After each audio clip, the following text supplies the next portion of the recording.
I'd like to talk about some of the equipment that I used for this project. For recording, I used the Zoom Q8 HD recorder.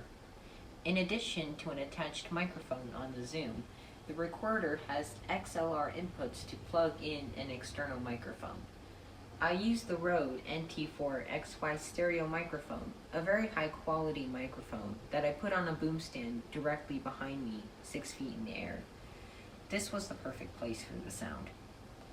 I also used an iPhone 8 with the DJI Osmo Mobile 3 gimbal to capture some of the video. The Zoom recorder and the iPhone are very compatible because they both record in the MOV video format.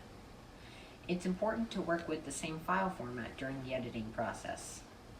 It is also important to have your recording settings just right. My video and audio settings were set at high definition as opposed to standard definition.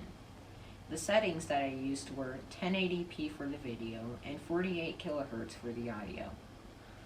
One of the things I learned about video production is the importance of light. There is a big difference in how our eyes perceive light compared to a camera lens. Cameras need way more light to produce a quality image than you might imagine. That light also needs to come from the right direction. In addition to natural sunlight and the lamps in the room, I used 2 portable LED lights to get just the right amount of lighting for evenness and to remove shadows.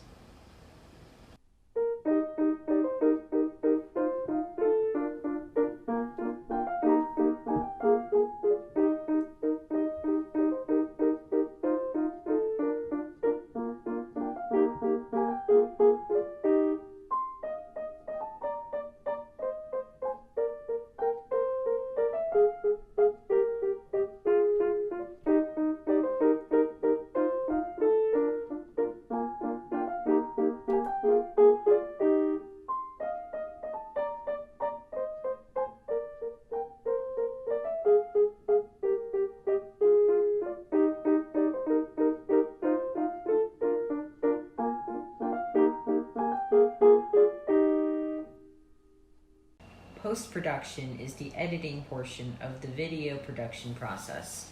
During this phase, all video footage is cut down and pieced together in the right order. This is also the time when you can add sound effects, voiceovers, visual transitions, and other effects to help tell your story. For the post-production of this video, I used Zoom HandyShare software and Adobe Premiere Elements.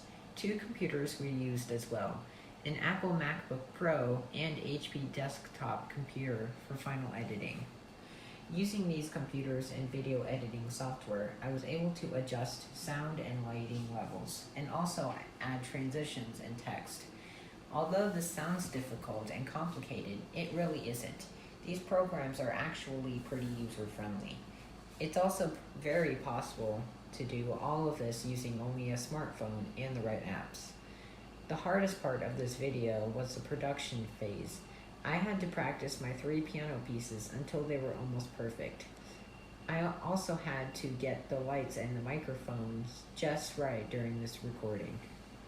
Before I started recording my pieces, I made sure that there weren't any extra sounds like running water, phones, neighbors mowing their lawn, or trucks driving by the house.